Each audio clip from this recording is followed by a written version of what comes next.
Thank you for watching our video. Please give us a big like, subscribe to our channel for new videos every day with amazing cars. Leave us your opinion in the comment section on the video. Thank you. At the New York Auto Show, we were shown new versions of two of the world's favorite crossover SUVs, the 2019 Toyota RAV4 and 2019 Subaru Forester. While they both attempt to do the same thing, they go about it in different ways, so let's see how they stack up against each other, and two of their biggest competitors, the Nissan Rogue and the Honda CR-V.Aesthetics. This is a subjective category, of course, but all four vehicles have something going for them. The new Toyota RAV4, particularly in adventure trim, has a newfound aggression and masculinity in its styling that is really refreshing. For the first time, maybe ever, it looks like something you'd want to try and take off-road like its larger sibling, the body-on-frame 4Runner. Its exterior dimensions are almost identical to that of the Honda CR-V, with the exception of having a slightly longer wheelbase.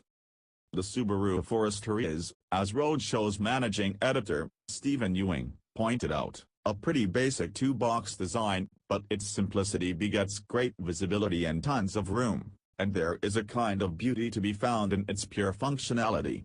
At the end of the day, the new Forester still looks like a Forester, and for Subaru fans, that's a good thing.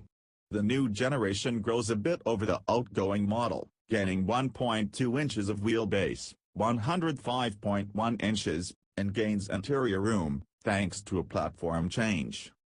The Honda CR-V is a seriously heavy hitter in the compact SUV segment and has historically been the RAV4's arch-rival.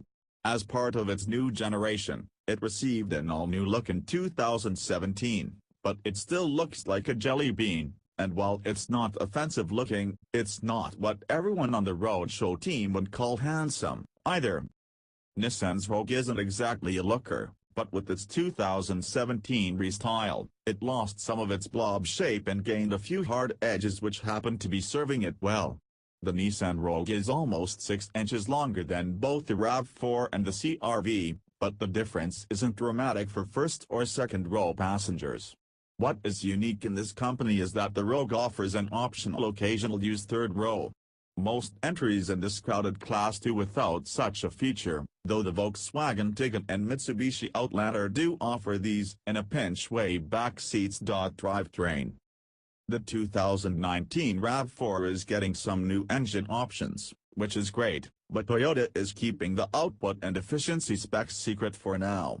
We do know that the base gasoline option will be a 2.5-liter RAV4, which will be mated to an 8-speed automatic transmission. There will also be a performance-oriented hybrid version bolted to a continuously variable transmission. Less cool. Nothing earth-shattering here, but what did you expect? A V8? A twin-turbo V6? It's a RAV4, calm down. All-wheel drive is optional, and it features both torque vectoring and rear axle disconnect for the first time. The Subaru Forester gets a Boxer 4. It is a new, naturally aspirated, direct-injected 2.5-liter H4, which is good for 182 horsepower and 176 pound-feet of torque.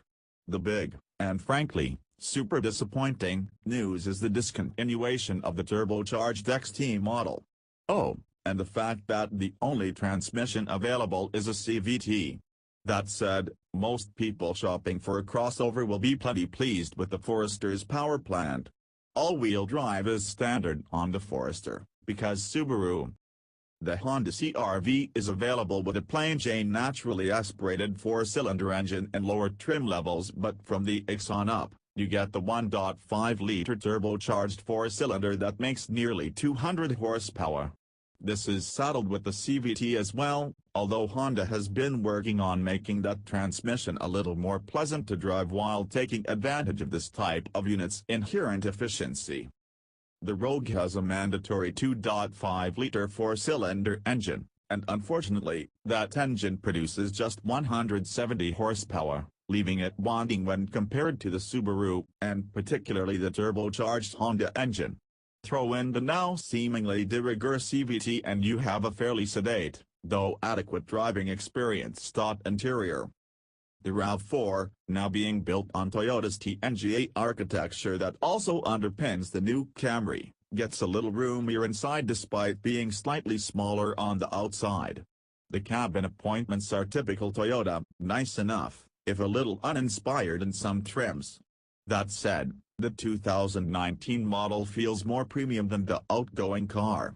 Intune 3.0 with Apple CarPlay makes an appearance, but the word is out on how we feel about this new version of an infotainment system, about which we've been less than enthusiastic in the past. The Forester looks great inside, but we wonder how it will feel on the road.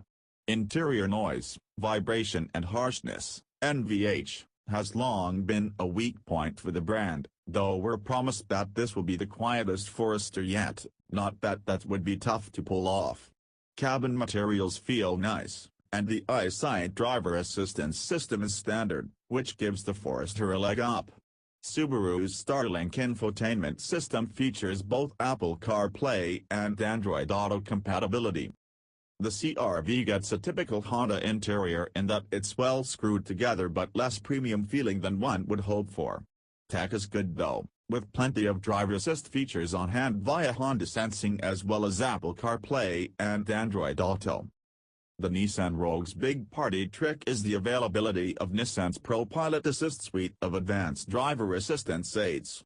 It's a bummer that this isn't standard equipment, but its availability is significant in that it's likely the most advanced ADAS system in an affordable crossover. The rest of the Rogue's interior is okay, but not exceptional. In a world where crossovers seem to be slowly edging out all other types of vehicles, kind of like coral bleaching in the Great Barrier Reef, it's good to see that there are at least a few interesting developments by major players in the segment. None of these cars will light your hair on fire in terms of driving dynamics, but you could definitely do worse when it comes to sensible and not totally boring daily transportation that starts in the low to mid $20,000 range. Thank you for watching our video. Please give us a big like, subscribe to our channel for new videos every day with amazing cars. Leave us your opinion in the comment section on the video. Thank you.